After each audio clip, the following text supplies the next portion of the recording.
द्वापर युग का समय था। भारतवर्ष की पावन नगरी मथुरा, जो कभी आनंद और वैभव का प्रतीक मानी जाती थी, धीरे धीरे अत्याचार और अन्याय का केंद्र बन चुकी थी। वहां का शासक राजा उग्रसेन अपनी प्रजा के लिए न्यायप्रिय और धर्मनिष्ठ था, किंतु उसका पुत्र कंस अपने स्वभाव से ही क्रूर, अभिमानी और दुष्ट प्रवृत्ति का था। शक्ति और साम्राज्य की लालसा ने उसके हृदय को इतना कठोर बना दिया कि उसने छल और बल से अपने ही पिता को राजगद्दी से उतार दिया और स्वयं मथुरा का राजा बन बैठा। कंस की सत्ता स्थापित होते ही मथुरा की चहल पहल मानो मंद पड़ गई। लोग भयभीत रहने लगे, धर्म की रक्षा करने वाला कोई नहीं था और प्रजा दिन प्रतिदिन उसके अत्याचारों से व्याकुल होती जा रही थी। किंतु ये केवल धरती पर ही नहीं, बल्कि स्वर्गलोक तक चिंता का विषय बन गया। देवताओं को भी भान होने लगा कि अब अधर्म अपने चरम पर पहुंच चुका है और बहुत शीघ्र ईश्वर को स्वयं इस धरती पर अवतरित होकर धर्म की रक्षा करनी होगी। इसी बीच समय आया जब कंस की अपनी बहन देवकी का विवाह यादव वंश के महाबली और धर्मात्मा वसुदेव से हुआ। विवाहोत्सव अत्यंत धूमधाम से संपन्न हुआ।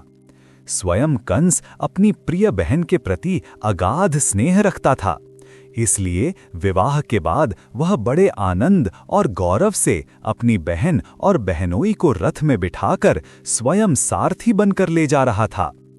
लेकिन विधाता को कुछ और ही स्वीकार था।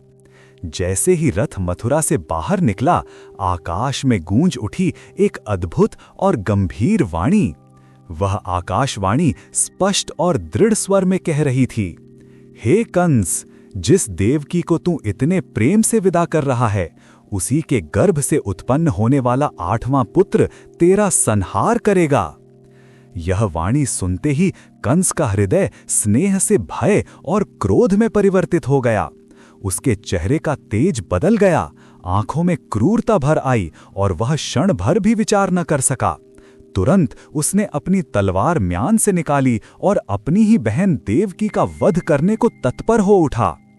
वसुदेव उस समय समझ गए कि यदि अभी उन्होंने कोई उपाय न किया तो निर्दोष देवकी का जीवन समाप्त हो जाएगा। उन्होंने तुरंत हस्तक्षेप किया और हाथ जोड़कर कंस से कहा, हे कंस, आकाशवाणी ने कहा है कि तुम्हें देवकी के गर्भ से उत्पन्न 8वां पुत्र संहार करेगा। ये बात तो निश्चित है, किंतु देवकी का क्या दोष?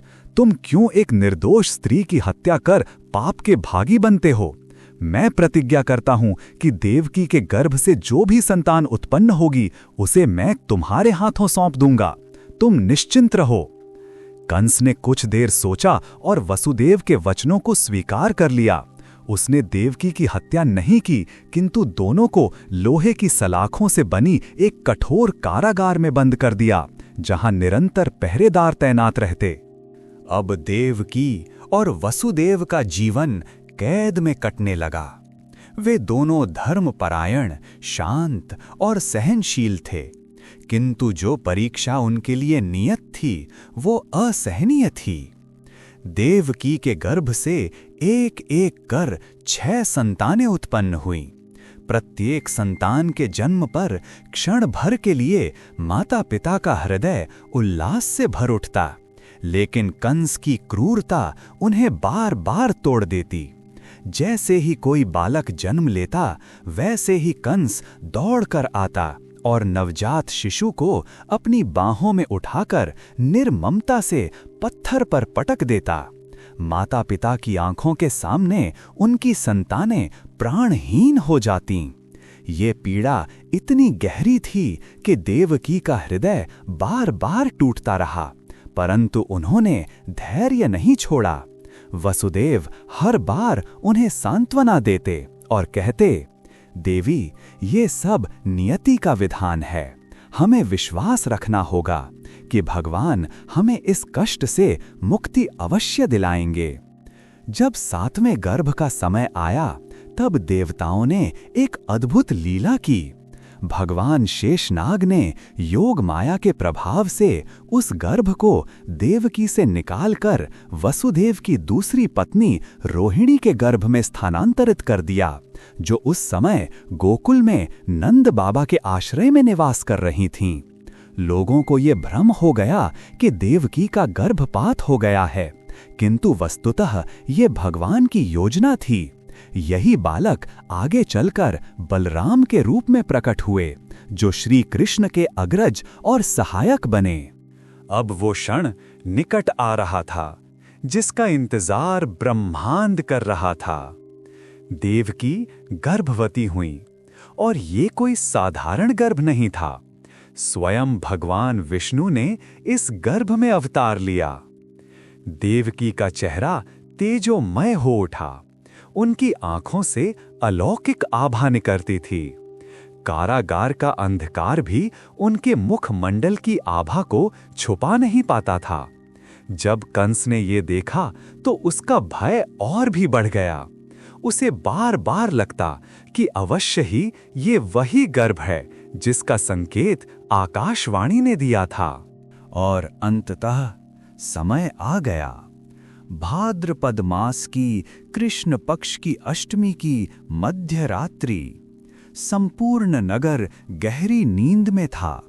कारागार में प्रहरी भी निद्रा में लीन थे। आकाश में बादलों के बीच से झांकता चंद्रमा अपनी शीतल चांदनी बिखेर रहा था।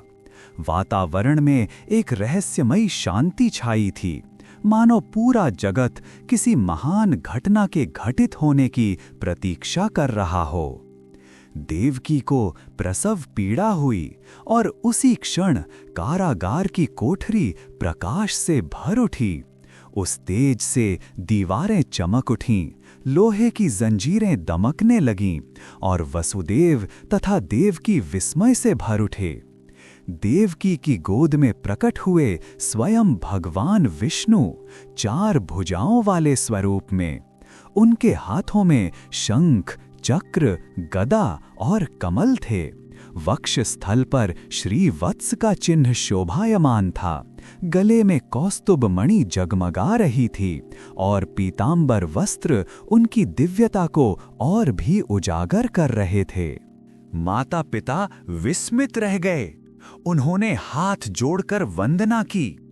तभी भगवान ने मधुर वाणी में कहा, हे माता देवकी, हे पिता वसुदेव, मैं वही हूं जिसने पूर्व जन्मों में भी तुम्हें वरदान दिया था कि तुम मेरे माता पिता बनोगे।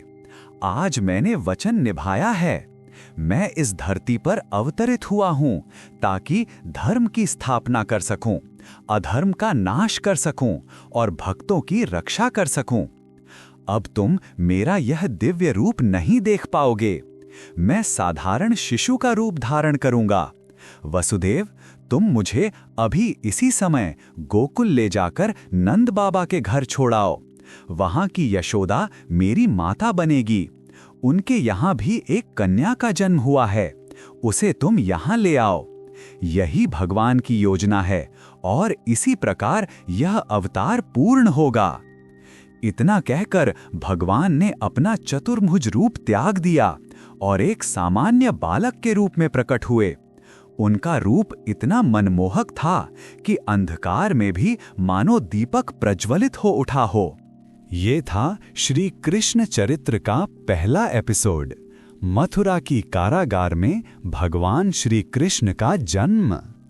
धरती के पापों को मिटाने और धर्म की स्थापना करने के लिए स्वयं भगवान विष्णु ने कृष्ण रूप में अवतार लिया। अगले एपिसोड में हम जानेंगे कैसे वसुदेव ने यमुना पार की, कैसे शेषनाग ने शिशु कृष्ण की रक्षा की और कैसे गोकुल की धरती पर उनके नए जीवन की शुरुआत हुई। अगर आपको ये वीडियो पसंद आई हो तो इसे लाइक ज़रूर करें और हमारे चैनल फैक्ट्रॉम टीवी को सब्सक्राइब करें ताकि आपको ऐसे ही वीडियो मिलते रहें। मिलते हैं अगले वीडियो में, तब तक के लिए राधे राधे।